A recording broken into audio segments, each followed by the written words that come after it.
Hello. Very impressive victory. Obviously, we thought you were going to get it done early in the first round. You dug deep, got it in the third. I guess, how are you feeling overall about your performance tonight? Yeah, absolutely amazing. I guess tonight I came out and showed that, listen, I can go for leg locks if I have to.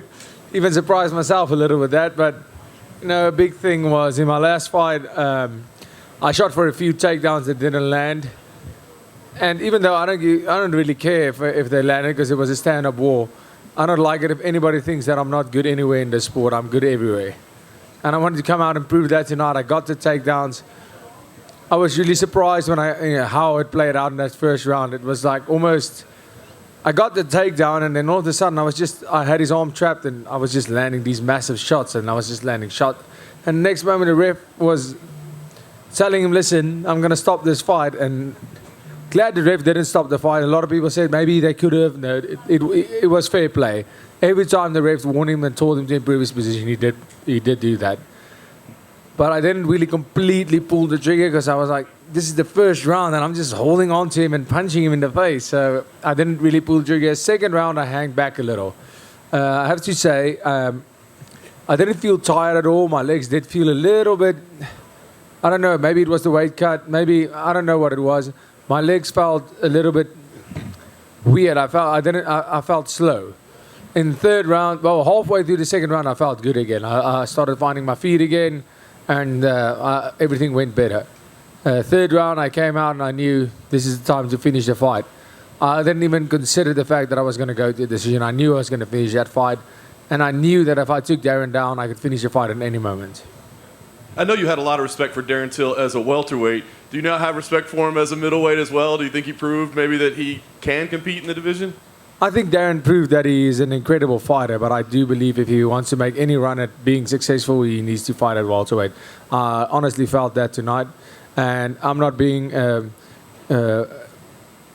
hating on Darren Till at all. I have all the respect in the world, but he is not strong enough or big enough to fight at middleweight. As for yourself, I mean, obviously this run that you've been on in the UFC is impressive. So, I mean, how fast do you think people should be talking about you as, you know, a legitimate title contender? Is this something you want to accomplish next year, or is it still like, hey, let me gradually make my way up? Like, what's the path for you? Well, I think gradually that ship has sailed. I just beat Darren Till.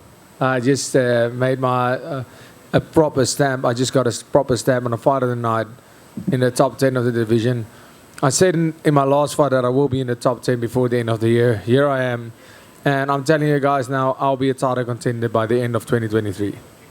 Last thing for me, you did just go through a war, so I'm just curious. I mean, do you see yourself trying to turn something around and keep some consistency? Or do you need some time off? What's the plan for you? Yeah, well, right now I'm going to enjoy the Christmas holidays, get a little bit fat, drink all the beer that I can, eat all the pizza that I can, like I always do after fights. But you can't get me out of the gym for more than 2 weeks, and I'll be back at it. I'm looking to return early March, maybe April, but yeah, early next year.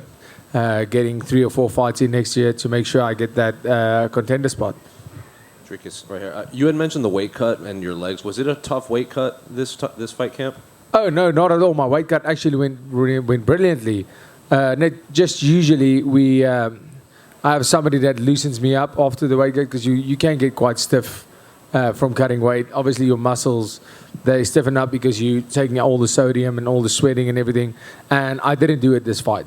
But my cut went absolutely great. I cut maybe 4 pounds less than I did with the Brad Tavares fight. I was quite a bit bigger in the cage with Brad Tavares, but I didn't like it that way. Everything went perfect with this cut. I think it was just a slip-up on my part of preparation. Then at the face-off yesterday, when he wouldn't face you, and then he tried to like make you flinch, did that bother you at all, or did it add anything into this fight? No, I wouldn't want to face me. Did you see the size of me against him? And then obviously you and Cameron both got wins today. Have you heard from anyone in South Africa how they took all your fights? Oh yeah, people. My phone's going absolutely crazy. Spoke to my mom and dad. Spoke to my brothers. Everybody's just ecstatic. You know, Cameron fought like 1:30 p.m. South African time, and I fought 5:30. So people stayed awake the whole night, and everybody's basically asleep now. But people were still going. My phone is going berserk, and people are absolutely raving.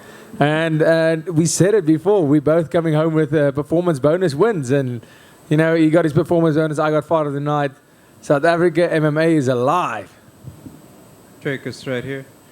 Just want to ask on Cameron's performance, just what did you think? He obviously spoke glowing of you as the more experienced teammate in the UFC. Just what was it like to see him, finally get his moment in the sun too? I'm so incredibly happy for him. This kid has put in all the work and he deserves to be here. He deserves to be here and he showed that tonight. That's what I wanted people to see.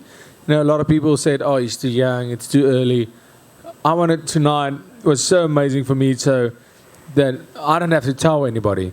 We don't have to tell anybody that Cameron deserves to be here. Cameron showed that he deserves to be here tonight. He faced some adversity after that first round. He had me worried a few times in that fight. We had a talk when I got back here, but, the kid's 21-year-old. He's a 21-year-old kid. He's going to make mistakes. And he's fighting on the biggest stage in the world. And I'm just incredibly proud of him and so proud to call him a teammate and fellow countryman. Speaking once again of the size discrepancy between you and Darren, roughly about how much do you weigh on fight night, if you could tell us?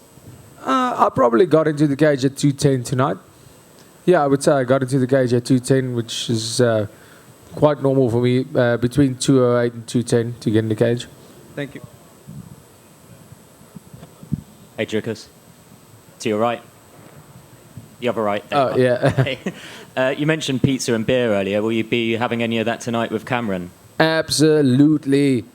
100% we are going to have a lot of pizza. We're going to have a lot of beer. Well, I'm saying we're going to have a lot of pizza, but we'll probably have the first thing we can get our hands on. But the beers we will definitely find. Whatever the first stop that we can make has, we're going to eat that, and there will be beer. Enjoy your night. Thank you so much. I appreciate that. Dricus, hoe het die geveg vir jou afgeloop? Wel, het kon regtig nie beter gegaan het nie. Ek het amper die fight gestop vroeg in die eerste ronde. Ek's bly dit nie so uitgedraai nie, want dan het ek nou hier gesit met die fight of the night nie. Dit het ongelooflik goed gegaan. Ek dink ek het aan baie mense bewys dat ek nie net kan stand up nie, maar ek kan op die grond fight en ek het ook gestand up met een van die beste stand-up fighters in die UFC. En ons gameplan perfect uitgewerk. Baie dankie aan my coach, Morney Visser, en ons span daar van Pretoria, klein gym in Pretoria, Team CIT MMA. Ons het dit gedoen, ons plan het perfect gewerk, soos dit altyd werk. Ons is hier om te bly. En wat is volgende vir jou? Vakansie hou en dan sal ons gaan sit, ek, coach, die span, en ons sal praat, en ons sal besluite neem oor wat die beste volgende opponent. Daar's baie goed in die divisie wat moet gebeur. Ek sal Paulo Costa love om te fight. Ek sal love om te fight. Ek weet hy fight Robert Whittaker, ek weet hy wil dalk nie sy kontrak hernie nie. Maar jy weet, ons moet maar kyk wat gebeur, want op hierdie stadium het ek net 'n paar ouens van om te kies. Dis nie meer net die hele divisie nie. To say that in English, what I did say is the most important part is I would love to fight Paulo Costa if that fight could ever happen, but I don't know at this stage if he's going to renew his contract. I don't know what he's busy with. It's just a fight I've always seen. He's a big guy. In the weight, he's considered the big guy. And I think he's somebody he flourishes of being the big guy. He'll see a big guy when he steps in there with me, and I would love that fight. But I know he's fighting Whittaker, and, right now, I don't have a whole division to choose from anymore. My fights now, it's been limited to the top 10. Whew, that sounds good. And, so whoever it is, first quarter of next year, I'll be ready to fight whoever they give me in that top 10, hopefully a top 5. I just want to have all the names I'm going to fight from now on are big, right?